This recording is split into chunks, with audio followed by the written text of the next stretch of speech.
Welcome to Love Lies Chronicles. I remember the moment Emily sat me down and told me, in the calmest voice possible, that she needed a break. But not just any break. No, she needed a month-long trial with another man. She sat across from me at our kitchen table, her manicured fingers tracing the rim of her wine glass like this was some casual Tuesday conversation. I need to be sure, she said, her blue eyes full of manufactured sorrow. I love you, but I love him too, and I need to see what life would be like with him before I make a final decision. I felt something inside me fracture. Not break. Not yet. You need to be sure? I repeated, my voice hollow. She nodded. I don't want to throw away everything we have just in case. I realize I made a mistake. That's why I need this month. To figure it out. Like I was some backup plan. Some safety net for when things didn't work out with her other man. You want me to just wait for you? I asked, gripping the table edge. She sighed, as if I was being unreasonable. I'm not asking you to wait. I'm asking you to understand. This is the only way I can make the right decision for both of us. Both of us. The sheer audacity of her words was almost impressive. And that's when I knew this wasn't a mistake on her part. This wasn't a moment of weakness. This was calculated. She thought she had both of us wrapped around her finger. She thought she had the luxury of choice. And right then, something inside me snapped back into place. Not in anger. In absolute clarity. Emily was playing a game. She thought she was holding the cards. She had no idea I was about to burn the whole deck. I kept my face neutral. Controlled. Okay, I said, standing up from the table. She blinked. Okay. I nodded. You need time? Fine. Take it. Emily hesitated, as if she expected me to protest, to fight for her, to beg her not to leave. I wasn't going to give her that satisfaction. Instead, I grabbed a beer from the fridge, twisted the cap off, and took a long, slow drink. She licked her lips. I know this is hard to hear, but it's the mature thing to do. It's what's best for us. I almost laughed. Yeah, I murmured. Mature. She smiled then, an infuriatingly smug smile because she thought she had one. Then she got up, walked over, and kissed my cheek. I'll be back in a month, she whispered. And then, she packed her bags and left. The moment she walked out the door, I got to work. I already knew his name, Ethan Crawford. Some free-spirited entrepreneur she met at a networking event 3 months ago. I had known about him before, but I thought it was just harmless flirting. I had assumed, like a fool, that my wife wouldn't go that far. Turns out, I had underestimated just how selfish she really was. I dug deep. His business? A struggling startup. His finances? Laughable. His reputation? Tainted by whispers of shady deals and unpaid debts. And yet, this was the man she was willing to gamble our marriage on. Pathetic. But the most interesting thing? Ethan had a weakness, and I was about to exploit it. The first thing I did was meet with my lawyer. Emily had no idea that our shared bank account now only had half the money it did yesterday. She also had no idea that I had already started the paperwork for divorce. Not to file yet, but to have it ready the moment she made her decision. And when she came crawling back, thinking I'd still be there, she'd realize she had nothing. Emily's family had always liked me. Her parents, her sister, they all thought she had married up. So I made sure they knew everything. I invited them over for dinner. A nice, heartfelt conversation about how Emily had left to explore her options, but planned on choosing between us after a month. The look on her mother's face? Priceless. Her dad? Silent and furious. Her sister? Already taking screenshots of Emily's Instagram, where she was posting new beginnings photos with her lover. I let them stew in it. Let them process the fact that their golden child was a selfish, ungrateful cheater. And then, I just sat back and watched the chaos unfold. I needed Emily to feel secure, to believe that when she came back, she would still have me waiting. So I played the role of the wounded husband. I sent her one text a week. Hope you're doing okay. Thinking about you. I miss you. She ate it up. Even sent back half-hearted responses. Miss you too. Hope you're taking care of yourself. This is harder than I thought. I just need more time. More time? Oh, sweetheart. Take all the time you need. Because by the time you come back, there won't be anything left for you. She came back grinning. She walked into the house like she owned it, as if she had just taken a little vacation and was ready to pick up where she left off. She dropped her bags at the door, sighing dramatically. I've made my decision, she announced.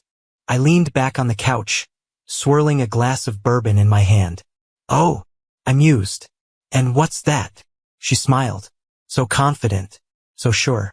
I choose you, she said, her voice filled with fake sincerity. I realized that what we have is real. I had to go to appreciate it, but I know now you're my home. She took a step forward, reaching for me, but I didn't move. Instead, I smiled, and then I said the words that made her world shatter. Emily? I sighed, shaking my head. I didn't choose you. Her face froze, her confidence gone. And then, just like that, the power shifted, and I watched her fall apart. She blinked. Once, twice. Her lips parted, but no sound came out. Her confidence evaporated in an instant, the smug satisfaction she carried in her posture melting into something almost childlike. Confusion, fear, panic. What do you mean? She asked, her voice barely above a whisper. I swirled the bourbon in my glass lazily, watching the exact moment the realization sank in. You spent a month deciding between me and another man, I said, my voice calm, measured. And while you were doing that, I took a slow sip. I spent that month deciding whether I'd let you come back. Her hands trembled as she took a step closer, like she could physically close the distance between us, as if she could fix this with proximity. You're just upset right now, she stammered, forcing out a laugh that didn't land. I get it. This was hard for both of us, but we can talk about it, baby. We can. I set my glass down and stood up, cutting off whatever excuse she was about to offer. No, Emily, we can't. She froze, her entire body going still. I could see it now, the truth sinking in. She had gambled, and she had lost. I walked past her, grabbing a manila envelope from the side table. She flinched as I held it out, like she already knew what was inside. Divorce papers, I said smoothly. Already signed. I left a space for your signature. Her mouth dropped open, her breath shallow. You had these drawn up? 3 weeks ago, I said, just in case. The color drained from her face. You were planning this the whole time? I shrugged. You left me here like some fool on standby while you went to test drive another man. Did you really think I'd just sit around and let you choose my future for me? Tears welled in her eyes, but I could already tell. This wasn't regret. It was panic. She wasn't crying because she missed me. She wasn't crying because she suddenly realized how much she loved me. She was crying because she had miscalculated. I was supposed to wait for her, to be grateful when she picked me. Instead, I had moved on without her. Emily gripped the divorce papers with shaking fingers, flipping through the pages. You're serious? I nodded. I'll give you 3 days to sign them, I said, walking back toward the couch.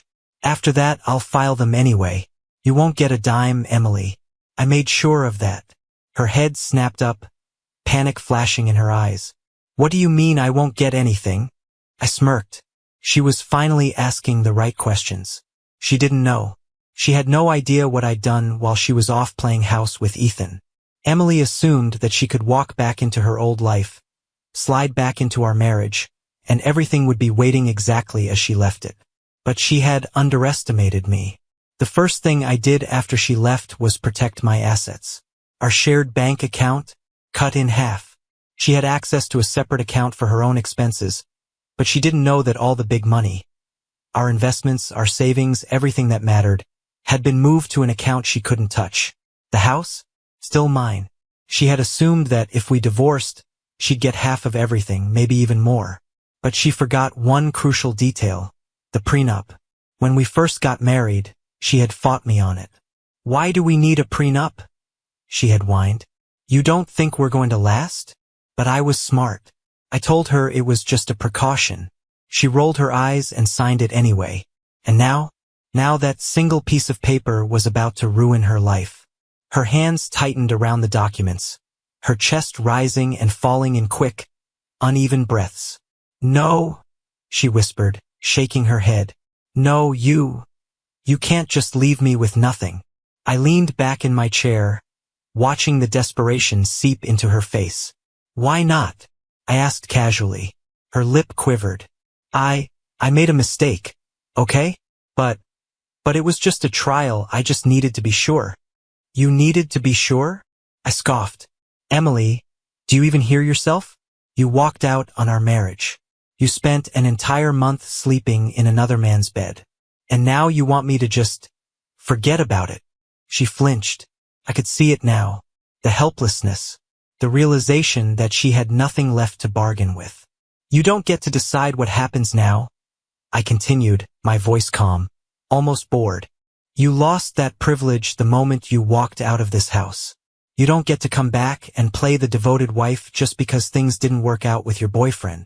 Her face twisted in pain, but I saw the truth beneath the heartbreak. She wasn't upset about losing me. She was upset about losing the security I provided. Emily had assumed I would always be an option. She thought that, even if things didn't work out with Ethan, she could slide back into my life like nothing happened. But the world she left behind, it didn't exist anymore. She let out a ragged breath. "What if I don't sign them?" I smirked. "Then I'll let my lawyer handle it." Her jaw clenched. "You're really doing this?" I nodded. Emily wiped her face, trying to regain control. "And what about Jason?" she asked, bringing up our son's name like it was some kind of shield. "He'll never forgive you for breaking up our family." I almost laughed. "You mean your family?" I said. "Because Jason already knows what you did." Her body went rigid. "What?" I leaned forward, resting my elbows on my knees. "Did you think I wouldn't tell him? That I wouldn't explain why his mother decided she needed to explore her options before coming home?" Her face crumbled. He knows. Not just him," I continued. "Your parents, your sister, your friends." Her hands flew to her mouth. "Oh my God. You wanted to test the waters, Emily?" I tilted my head. "Hope you like drowning." She broke, right there in front of me, sobbing, gasping for air, her shoulders shaking under the weight of what she had just lost. I stood up, walking past her, heading for the door. "You can stay here tonight," I said without looking back. "But by the weekend, I want you out." She collapsed onto the floor, still clutching the divorce papers in trembling hands. And as I stepped outside into the crisp night air, I took the deepest breath I had in years. I was free. She was nothing, and I had won. Emily had always been a woman who thrived on control. She controlled conversations, controlled emotions, controlled me for most of our marriage. She walked into every room with the certainty that she was the most important person in it. And now she was nothing. I saw it in the way she slumped against the kitchen wall, gripping the divorce papers like they were a death sentence. The tears streaking down her face weren't for love lost. They were for power lost. She wasn't mourning me. She was mourning her options. I left her there. I didn't comfort her. Didn't offer a tissue, a word of reassurance, a single damn thing. I just let her sit in the wreckage of her own making. By the next morning, the begging began. I woke up to 3 missed calls. By the time I made my coffee, there were 5 unread messages, each one a little more desperate than the last. "Emily, please talk to me. We can work this out." "Emily, I didn't mean to hurt you. It was just a mistake." "Emily, don't do this, please. I'll do anything." "Emily, can we at least talk before you file the papers?" "Emily, I don't want to lose everything. Please just hear me out." I took a sip of my coffee, letting her words sit there. Pathetic. She still didn't get it. She thought this was a negotiation, like I was going to bargain my dignity just because she was finally feeling the consequences. I didn't respond. Instead, I went to work. Business as usual. By lunchtime, I got another message. "Emily, I told Ethan it's over." I ended it. I want to come home. I laughed. Oh, sweetheart, you really think that changes anything? The final blow was delivered later that evening. She walked into the living room, looking different, softer, smaller, like she had lost all the confidence she used to carry so carelessly. Her hands were shaking as she placed a cup of tea on the table, like we were about to have a gentle, heartfelt conversation, like this was still her home. She sat down across from me, took a deep breath, and said the words I expected but still enjoyed hearing. I made a mistake. I stayed silent, just watching. She swallowed hard. I thought I needed to see what life with Ethan would be like. I thought, I don't know, that maybe I was missing something. But I wasn't. I had everything I needed here. She reached across the table, her fingers trembling, like she was afraid to touch me without permission. I choose you, she whispered. I love you. I was stupid and selfish, and I see that now. The room was so quiet I could hear the ticking of the clock behind her. I let the silence drag on, let her sit in it. Then finally I smiled, and said the words I knew would shatter her. You don't have a choice anymore, Emily. She flinched. Her lips parted, but no words came. I leaned back, tilting my head as I studied her.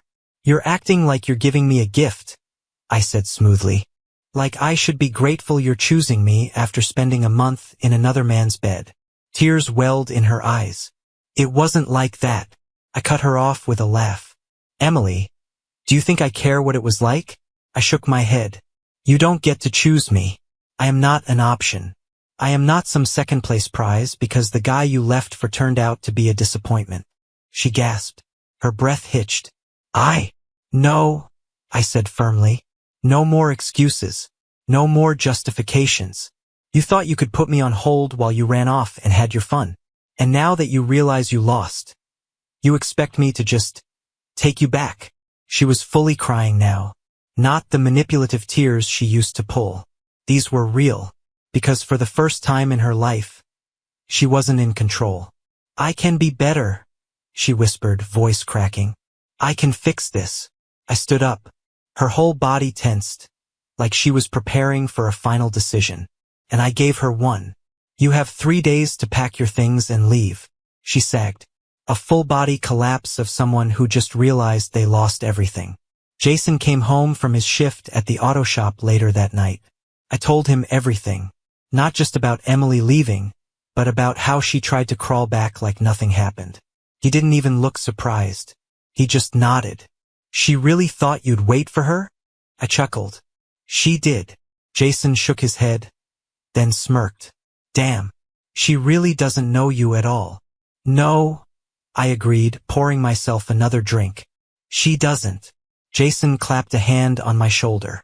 She's gonna regret this for the rest of her life, he said. I smiled. She already does. Emily signed the papers the next day. No more pleading. No more games. Just the quiet acceptance of her own failure. By the weekend, she was gone. And by the time Monday rolled around, she was nothing but a memory. Jason and I rebuilt from there. The house felt lighter. Life felt brighter. And Emily? Well, she texted a few times. I never responded. She ran into mutual friends, tried to rewrite the story, make herself the victim. But nobody believed her. She had one shot at happiness. And she threw it away. I didn't need revenge. I didn't need to humiliate her. Because she did that all by herself. And the best part? I never had to say another word. Because the silence? That was the real punishment. Emily disappeared from my life as quickly as she had walked out the door that first night, convinced she had the world at her feet. But the thing about arrogance is that it only lasts as long as the illusion holds. And Emily's illusion? It had shattered. The first few weeks after she moved out, she tried to act like she was fine. Mutual friends told me she was putting on a show, going out to brunches, posting new chapter captions on social media, pretending like she was thriving. But the truth? She was drowning, and everyone saw it. She went to Ethan first. I knew she would. The man she had left me for, the one she was so sure was a better fit, a better option, was the only thing she had left to fall back on. But Ethan wasn't the fantasy she built him up to be. The moment she stepped into his life full-time, she realized what I had already known. Ethan wasn't stable. He wasn't reliable. He wasn't anything more than a man in debt, living paycheck to paycheck, selling a dream he could never actually afford. I had done my research. Ethan's so-called business? A failing mess. His apartment? Rented, not owned. His lifestyle? Built on credit cards and borrowed money. And suddenly, Emily wasn't the fun, exciting mistress anymore. She was just another responsibility. Another weight he couldn't carry. She moved in with him, thinking they would build something new together. 2 weeks later, he kicked her out. She didn't tell anyone, of course. But I found out anyway. Mutual friends saw her crashing on a friend's couch. Rumors started circulating that she was job hunting, trying to start over, in a city where everyone knew what she had done. She reached out again. Not directly. She was too proud for that. But she started liking my photos again, replying to old messages with "hope you're doing well" texts, as if I would ever entertain her again. I never responded. She didn't deserve my words. She deserved my silence. Jason and I moved forward. The house felt different without her in it. Lighter, quieter, better. We started hosting Sunday barbecues again. I started laughing more. I even went on a few dates. Jason approved of that last part. About damn time, he smirked when I told him. Emily, on the other hand, she heard about it. And she broke.